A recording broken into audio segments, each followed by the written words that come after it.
तो दोस्तों पहुंच चुके हैं हम लोग एक और ऐतिहासिक रहस्यमयी डरावनी जगह पर, जहां के चर्चे यहां के कोसों दूर तक फैले हुए हैं। यहां के बुजुर्ग लोग हैं उनके मुंह से हम लोगों को सुनना मिलता है कि ये जो महल है काफ़ी रहस्यमयी, ऐतिहासिक और डरावना महल है।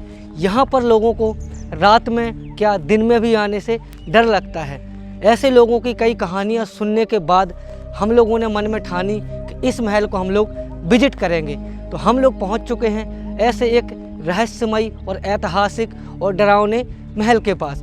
तो नमस्कार, आप लोगों को मैं दिखाता हूँ ये रहस्यमयी और ऐतिहासिक महल।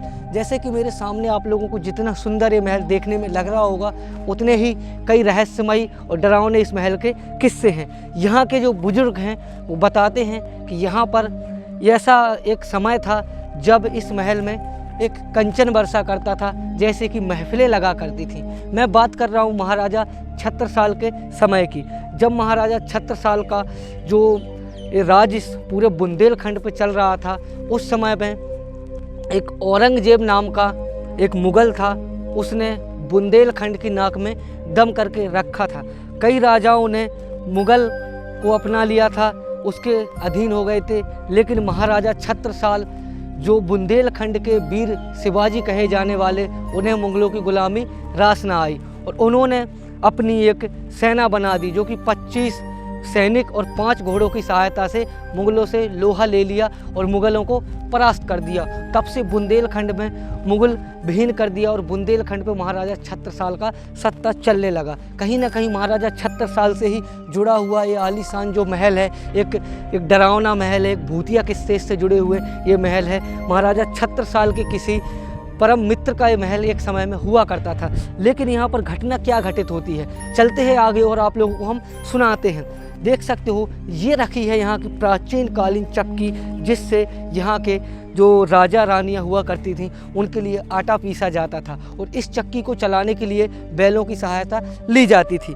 अब हम चलते हैं इस महल की ओर और आप लोगों को इसके रहस्य और क्या लोगों की किंवदंतियाँ हैं या फिर लोगों का क्या सच है, क्या लोग सच में जो कहानियाँ सुनाते हैं कि ये भूतिया महल है, तो क्या ये सच है।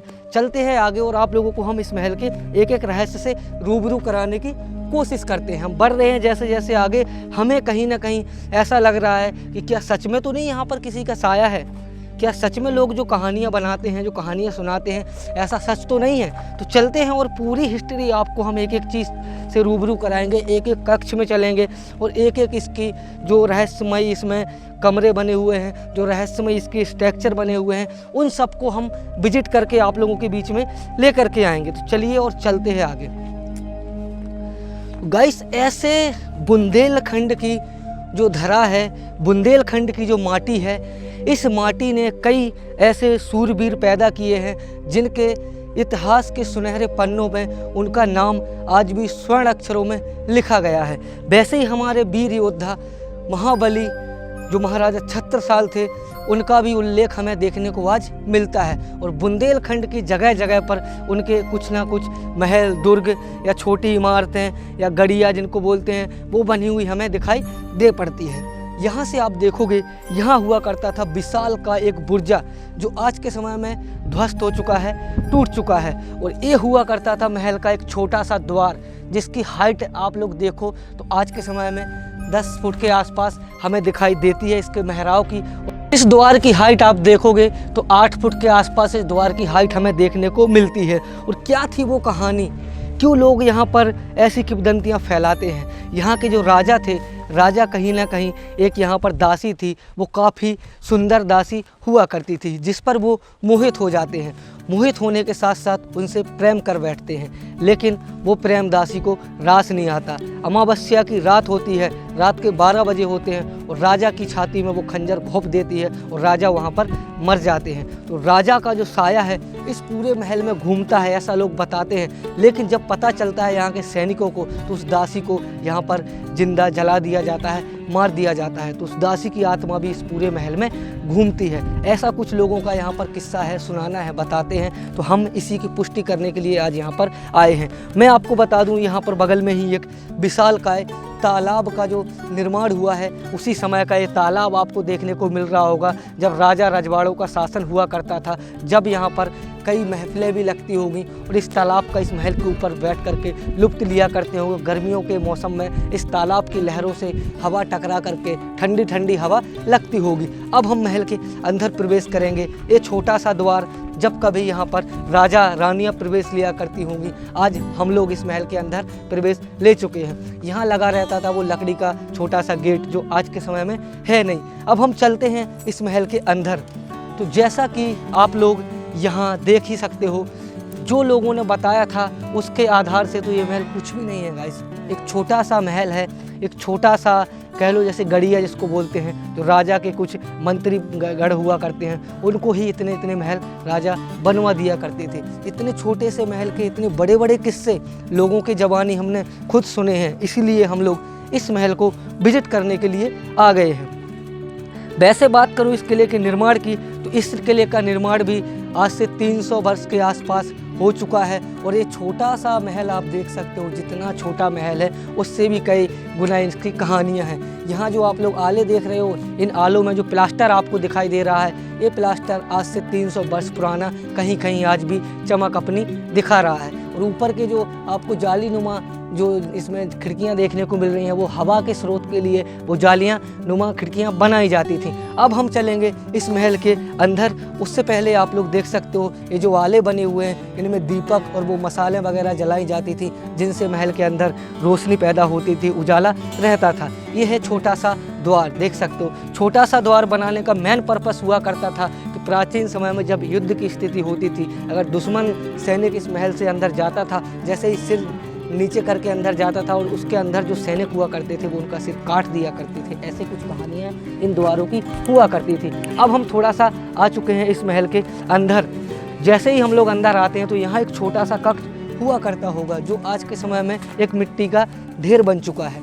ये था वो महल जिसकी कहानियाँ लोगों ने क्या से क्या बता दी। अभी मैं आपको बता दूं, जब औरंगजेब का शासन काल दिल्ली सल्तनत पे चल रहा था, उस समय बुंदेलखंड के वीर शिवाजी ने अपने बुंदेलखंड को औरंगजेब मुगल विहीन कर दिया था, औरंगजेब से लोहा ले लिया था। ऐसे ही सूरवीर राजा के मित्रगढ़ों का ये महल हुआ करता होगा और इन राजाओं ने भी महाराजा छत्रसाल से कदम मिला करके युद्ध लड़े होंगे। लेकिन इनकी कुछ इतिहास ऐसे लोगों ने किंवदंतियाँ फैला दी हैं कि इनकी आत्माओं का साया भटकता है। लेकिन इस महल के अंदर तो ऐसा हमें कुछ व्यतीत ही नहीं हो रहा है, लेकिन इसकी सुंदरता उस समय पे क्या ही खूब हुआ करती होगी गाइस, आप लोग देख ही सकते हो। लेकिन जो लोग बताते हैं कहीं ना कहीं वो सच भी हो सकता है, क्योंकि जो राजा महाराजा हुआ करते थे, देखो प्रेम एक ऐसी चीज़ है, दिल एक ऐसी चीज़ है जो किसी पर भी आ जाता है। हो सकता है राजा ने अपना जो प्रपोजल है दासी को दिया हो, दासी ने कुछ किसी मतलब अदर राज्य की दासी हो, फिर राजा के साथ कुछ गेम या षड्यंत्र रचना हो, इस वजह से राजा को अपने प्रेम जाल में फंसाया हो और राजा की मृत्यु कर दी थी। इन महलों के अंदर वो चीखने चिल्लाने की आवाज़ें लोग बताते हैं कि रात के अंधेरे में गूंजती हैं। अमावस्या की रात को कई लोगों ने, यहाँ पर मैं एक खिड़की है वो आपको दिखा दूँ, जहाँ पर वो दासी की आत्मा लोगों को बैठी हुई दिखाई दे पड़ती है। चलिए और दिखाता हूँ आपको। जैसे कि ये खिड़की आप लोग देख रहे हो, ये वो खिड़की है, यहाँ से पैर लटकाए हुए वो दासी की आत्मा जो नीचे आपको घर बने हुए दिखाई दे रहे हैं, इन लोगों के मुंह से हमने सुना है, वो लोग बताते हैं कि यहाँ से पैर लटकाए हुए अमावस्या की रात में वो दासी दिखाई देती है। तो ये थी इसकी कहानी गाइस। और यहाँ आप लोग देखोगे इस महल को, ये जो कक्ष बने हुए हैं, ये कक्ष प्राचीन समय में क्या ही खूब हुआ करते होंगे, लेकिन आज के समय में इनका एक जो काई होती है उन्होंने अपने गिरफ्त में ले लिया है और इनकी दीवारें आज धुरमिल पड़ गई हैं। ये जो कक्ष थे एक समय पे आबाद हुआ करते होंगे, आज एक खंडर और एक मिट्टी के ढेर में तब्दील होते जा रहे हैं। बुंदेलखंड एक ऐसा राज्य है, राज्य नहीं बोलूँगा, बुंदेलखंड एक ऐसा गढ़ है जहाँ पर राजाओं ने, सूरवीरों ने जन्म लिया और बुंदेलखंड के वीर शिवाजी कहे जाने वाले महाराजा छत्रसाल जैसे वीर योद्धा ने जन्म लिया। यहाँ की गाथाएं आज प्राचीन काल के हजारों वर्षों से चली आ रही है, क्योंकि यहाँ की बुंदेलखंड की माटी ने आला उदल जैसे वीर सूरवीरों को जन्म दिया है, जो दिल्ली तक शासन अपना उन्होंने चलाया था। ये वो कक्ष हैं जहाँ पर राजा रानियाँ निवास किया करते थे। चलिए और आगे आपको इन कक्षों के बारे में भी दिखाने की कोशिश करते हैं। हम लोग आ चुके हैं इन कक्षों में, जहाँ पर रानी राजा किसी समय में निवास किया करते होंगे। आप लोग देख सकते हो वही प्राचीन समय के कक्ष। एक झरोका आपको वहाँ दिख रहा होगा, वहाँ से रानी बैठ करके हवा लिया करती होंगी, कभी कभार राजा भी बैठा करते होंगे। इसके ऊपर भी छत हुआ करती थी जो लेकिन आज इस धर चुकी है, वो पूरी गिर चुकी है। आज के समय में सिर्फ यहाँ पर दीवारें ही खड़ी हुई दिखाई पड़ती हैं। वो जीना हुआ करता था इसके ये 2 मंजिला इमारत के ऊपर जाने का, लेकिन आज पेड़ पौधों ने अपने गिरफ्त में इसको ले लिया है। आने वाले समय में ये पूरा महल है खंडर में तब्दील हो जाएगा, एक मिट्टी का ढेर बन जाएगा। ये वो दीवार की पार्टीशन है, देख सकते हो आप लोग। जो एक कमरा वो हुआ करता था, एक कमरा ए हुआ करता था। ये था इस महल का इतिहास जो मैंने अभी आपको बताया है। यहाँ ऐसा हमें कुछ भी व्यतीत नहीं हो रहा है जैसे लोगों की भ्रांतियाँ फैलाना है। थोड़ा सा चलिए आगे। जब हम यहाँ आते हैं तो एक कक्ष हमें यहाँ दिखाई पड़ता है। ये कक्ष आप लोग देख सकते हो, ये भी छोटा सा ही कक्ष था। यहाँ पर भी राजा के कुछ घर के या परिवार वाले लोग रहते होंगे। आप लोग देख सकते हो पेड़ों ने अपने गिरफ्त में इनको ले लिया है। प्राचीन समय के राजा रजवाड़ों के समय यहाँ पर क्या ही महफिलें हुआ करती होंगी, क्या ही नाच नृत्य वगैरह हुआ करते होंगे। यहाँ पर आज के समय में पेड़ पौधे और घास घूस ही हमें देखने को मिलता है। आइए थोड़ा सा इस साइड।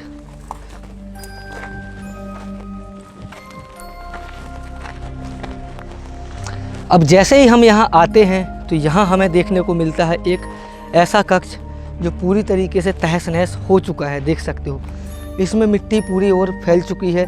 इसकी जो साक्ष टूट टूट के गिर रहे हैं वो यहाँ भरते हुए जा रहे हैं। एक छत साबत है, अभी उसके ऊपर चलेंगे, हम उसको भी दिखाएंगे। यहाँ से एक छोटा सा कस्बा हमें दिखाई देता है जो आप लोग देख सकते हो बखूबी।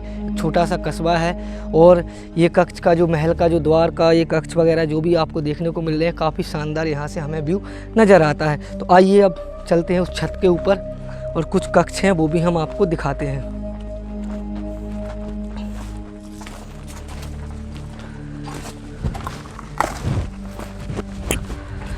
तो हम यहाँ आ चुके हैं आंगन में। इस आंगन के सामने ही एक मंदिर बना है, प्राचीन कालीन राजा रजवाड़ों के टाइम का ही वो मंदिर है।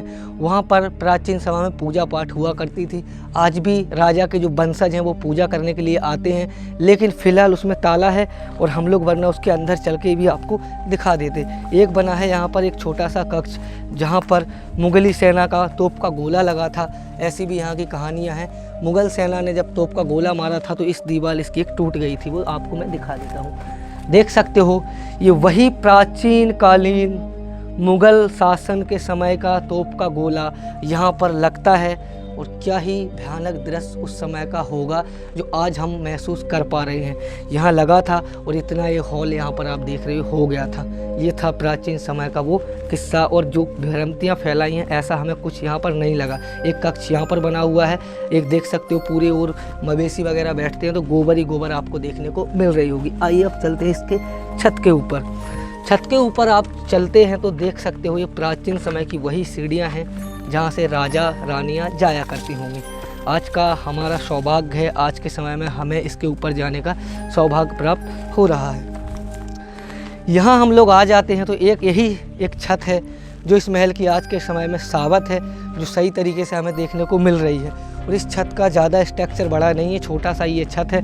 ये हुआ करती थी प्राचीन समय की वो सीढ़ियाँ, इनकी मदद से ऊपर की जो छत हुआ करती होगी उसके ऊपर राजा रानियाँ बैठ के आनंद लेने के लिए जाया करती होंगी। यहाँ पर देख सकते हो आप लोग समय का प्रभाव है गाइस। समय अच्छा अच्छों का आता है और अच्छा अच्छों का चला जाता है। कभी इस महलों का भी समय हुआ करता होगा। आज इसकी दुर्दशा देख के आप खुद सोचो कि क्या इसकी स्थिति हो चुकी है। कभी क्या राजा महाराजाओं ने ऐसा सोचा होगा कि हम लोग जो महल इमारतें दुर्ग वगैरह बना रहे हैं कभी इनमें मवेशी बैठेंगे, कभी इनकी ऐसी दयनीय स्थिति हो जाएगी। आज के समय में भी लोग घर बनाते हैं तो सोचते हैं कि हमारा घर है। राजाओं ने भी सोचा होगा ये हमारा घर है, लेकिन आज परिंदों का घर बन गया है गाइस। यहाँ लगा रहता था वो प्राचीन समय का इस महल का फ्लैग, झंडा जिसको बोलते हैं ध्वज। जो राजा का ध्वज हुआ करता होगा वो यहाँ से फहराता हुआ देखने को आपको मिलता होगा। उस काफ़ी मैदान देख सकते हो। और वहाँ सामने आप देखोगे द्रोणगिरि पर्वत दिख रहा होगा जहाँ पर वो वाइट आपको मंदिर दिख रहे हैं। काफ़ी प्राचीन मंदिर वो भी हैं। और बुंदेलखंड की धरा पर आपको कई प्राचीन काय आपको ऐसी चीज़ें मिल जाएंगी जिसे देखकर आप अचंभित महसूस करेंगे। तो ये था इस छोटे से महल का दृश्य। क्या सच में यार यहाँ ऐसा तो हमें कुछ समझ में नहीं आया, लेकिन लोगों ने पता नहीं क्या फैला रखा है कि यहाँ भूत प्रेतों का साया है। ऐसा कुछ नहीं है। इतने सुंदर महल में देख सकते हो प्राचीन समय का ये जो महल है खंडर में तब्दील हो चुका है, और पुरानी बातों को लोग कुछ बढ़ा चढ़ा करके बताने का प्रयास करते हैं। लेकिन आज हम लोगों ने ये ठाना था कि चलते हैं और आज उस भूतिया महल का रहस्य जानने की कोशिश करते हैं। तो गाइस ये था इस महल का वीडियो। कैसा लगा आप लोगों को? अगर वीडियो पसंद आया हो तो वीडियो को लाइक कर देना, चैनल को सब्सक्राइब कर देना। मिलते हैं अगले ब्लॉग में, तब तक के लिए जय हिंद, जय भारत, वंदे मातरम, जय श्री राम।